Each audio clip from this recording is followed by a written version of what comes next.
歡迎來到新興消息頻道，請訂閱頻道，所以大家不要錯過當天最熱門的新聞。我們今天的時事通訊包括以下內容：這居然是譚松韻，當甜妹標籤被親手撕碎，一場關於女演員成長的示範正在發生。如果說內娛從不缺少轉型二字，那麼真正配得上經驗示範的案例卻屈指可數。而在2025年年末，譚松韻用短短1個多月的時間，完成了一次高度自覺、精準且充滿美學野心的公眾形象重塑。這不是一次偶然的造型出圈，也不是簡單的換個風格試試水，而是一場從外形到氣質，從公眾認知到戲路預期的系統性突破。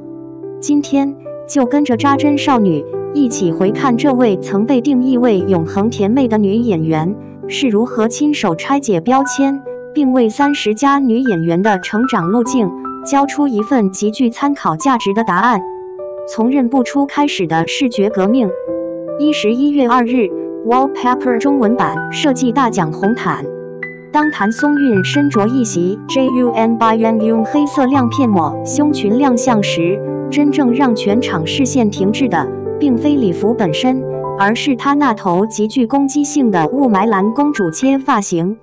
冷色調、直線條、低飽和度，這幾乎是與她過往形象完全對立的一組關鍵詞。這並非一次簡單的染髮嘗試，為了呈現出理想中的霧霾藍效果，造型團隊進行了長達8小時、3次漂染的高強度操作。髮絲所承受的成本，某種程度上本身就成為一種儀式。公主切的鋒利線條，精確地修飾了面部輪廓，切斷了圓臉自帶的柔軟與幼態。冷霧藍的色調，則在視覺上壓低了甜度，放大了氣場。甜美仍在，卻被有意識地收緊、隱藏。取而代之的是一種藏風於柔的矛盾美學，溫和之下，鋒芒畢露。難怪話題這居然是譚松韻瞬間引爆網絡，單日閱讀量破億，超過80%的評論都指向同一個情緒：難以置信。這種震撼之所以成立，並非因為造型本身有多前衛，而是因為它精準擊中了公眾記憶中那個被固定了10年的形象錨點。在很長一段時間裡，譚松韻幾乎等同於耿耿。妹妹頭、圓臉、乾淨、乖巧、青春感，這些特質為她贏得了極高的國民好感度，也同時構成了一層無形的殼。她安全、穩定，卻也在悄然限制想象空間。而這次藍髮紅毯的出現，本質上是一場主動制造認知斷裂的行為。她沒有選擇循序漸進的安全過渡，而是直接用極端反差逼迫公眾重新校準視角。更重要的是，這場視覺革命並非孤立事件，而是與她的作品布局形成了清晰互文。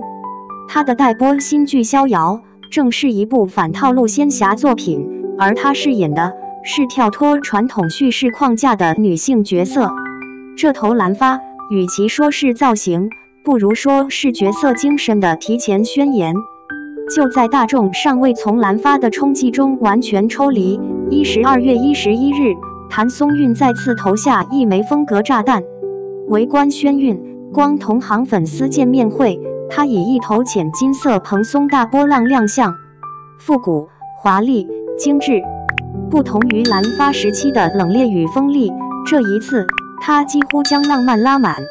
洋娃娃般的捲度，小黑裙的經典剪裁，柔霧紅唇與鑽石耳環在燈光下交相輝映，全網迅速沸騰。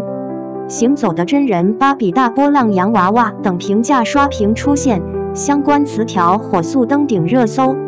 更直觀的數據反饋來自粉絲端，單平台見面會預約人數迅速突破3000，評論區幾乎達成高度共識。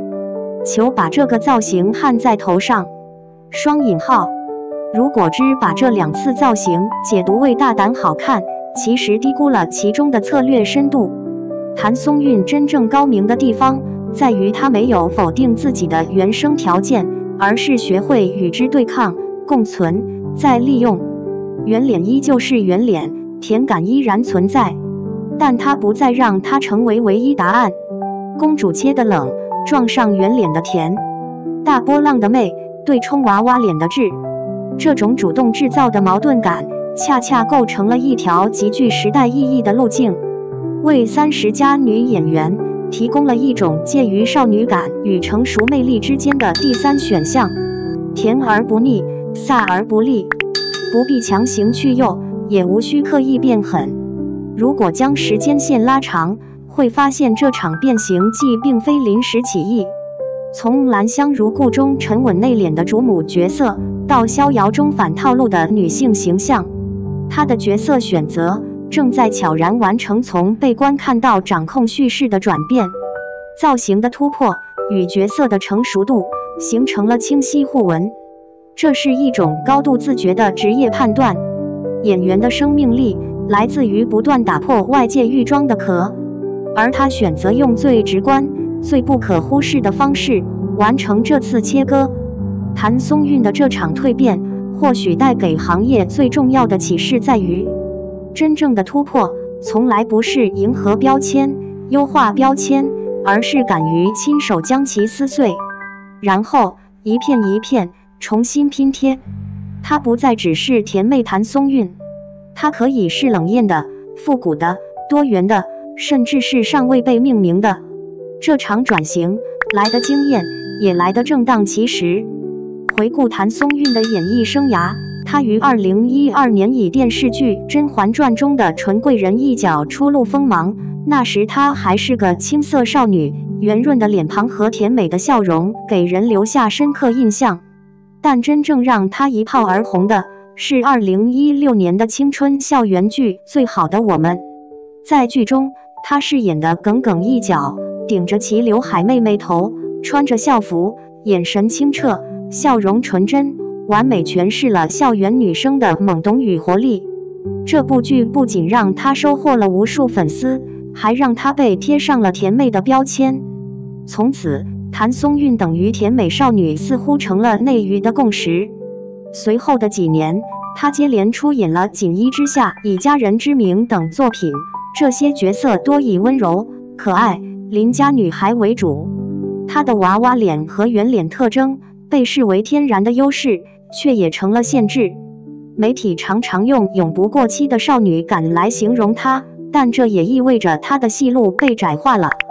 2020年代初，當她嘗試出演《明初奇人傳》中的成熟角色時，觀眾反饋卻多是還是耿耿的感覺。這種標籤化讓譚松韻一度陷入瓶頸。2023年，她在採訪中曾坦言：“我不想永遠被定型為甜妹，我想挑戰更多可能性。”但那時，她的突破還停留在角色層面，外在形象仍舊保守。